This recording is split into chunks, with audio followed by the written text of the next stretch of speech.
안녕하세요. 윤용 목사입니다. 오늘은 말씀 묵상에 대해서 간단하게 좀 나누고 방송을 시작하려고 합니다. 말씀 묵상을 왜 해야 될까요? 우리는 육신을 입고 있는 사람입니다. 우리가 온전히 하나님만 늘 바라볼 수 있는 경건한 사람이라면 참 좋겠지만 현실은 전혀 그렇지 못합니다. 그래서 경건의 훈련이라는 것이 우리에게 꼭 필요한 거죠. 갈라디아서에 보면 사람 속에 육체의 소욕과 성령의 소욕이 있다라고 가르치고 있습니다. 그런데 이 둘이 서로 대적함으로 너희의 원하는 것을 하지 못하게 하려 함이니라, 이렇게 기록하고 있습니다. 우리가 아무리 하나님 뜻대로 살고 싶어도 육신을 입고 있는 우리의 연약함 때문에 하나님 뜻대로 사는 것이 그렇게 쉽지가 않다는 말입니다. 우리 속에는 끊임없이 육체의 소욕과 성령의 소욕이 싸우고 있다는 것을 우리가 늘 느끼는 바죠. 우리가 왜 말씀 묵상을 해야 되냐면, 우리가 왜 그 없는 시간을 쪼개어서 매일같이 말씀을 읽고 묵상해야 되느냐면, 육체의 소욕은 훈련하지 않아도 너무나 잘 발달되고 개발되지만 성령의 소욕은 훈련하지 않으면 생기지도 않고 발달되지도 않고 자라지도 않기 때문입니다.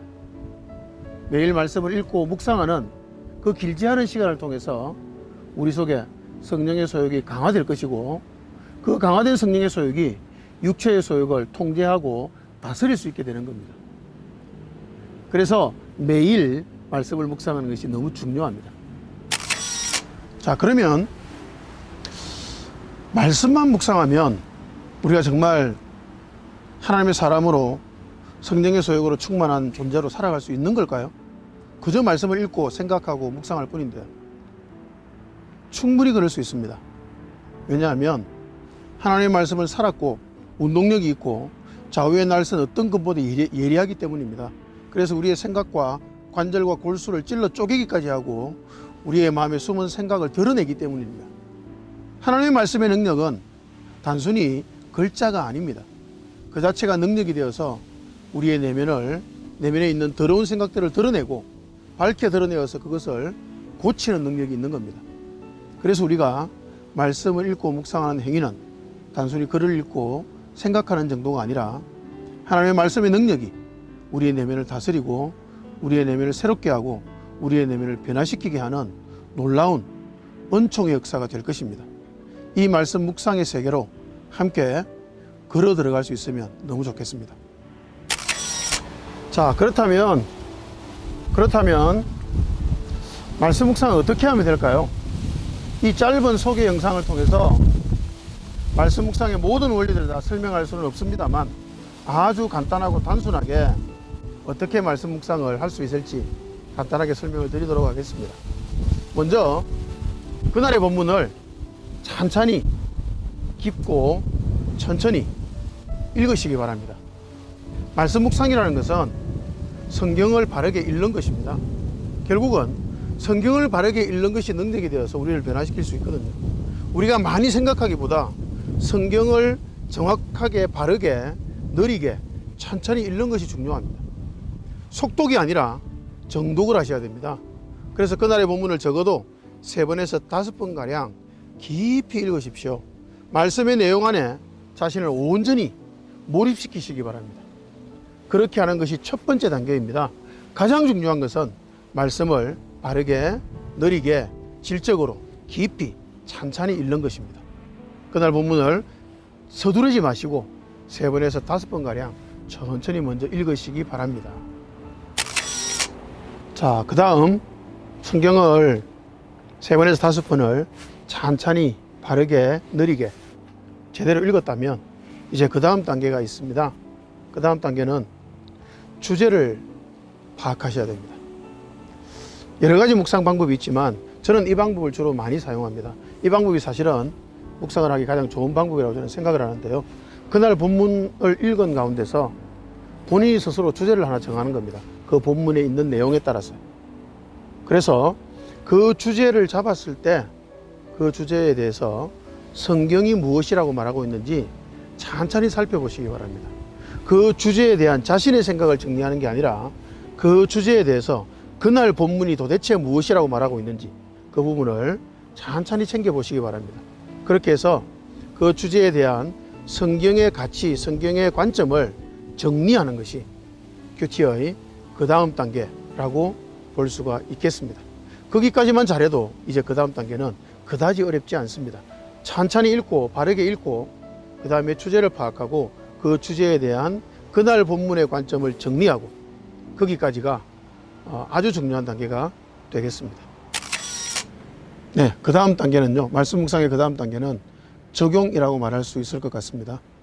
그런데 적용이라고 하면 괜히 어렵게 생각들 하십니다.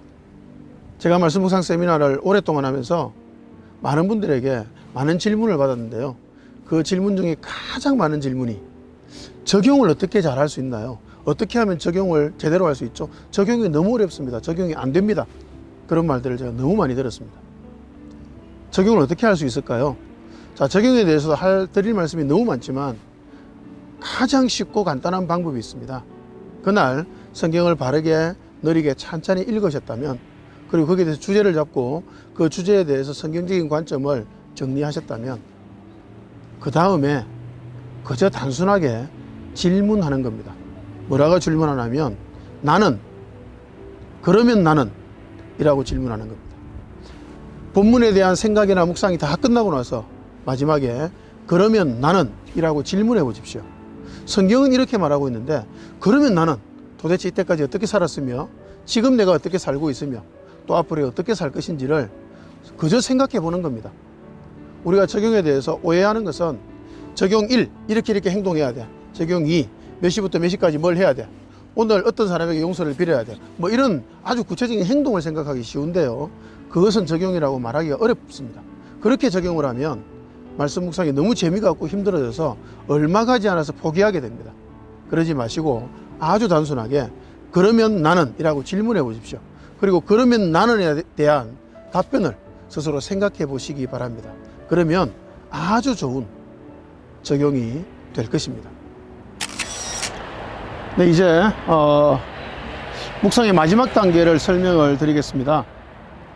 묵상의 마지막 단계는 무엇일까? 적용까지 했으면 이제 묵상은 끝나는 것이 아닐까요? 저는 아주 중요한 마지막 단계가 있다고 생각합니다. 그것은 바로 글쓰기입니다.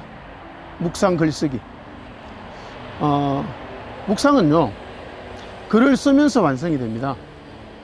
글을 쓰지 않고 그저 생각만 하면 얼마 지나지 않아서 그 생각은 휘발성이 있어서 날아가 버리고 맙니다.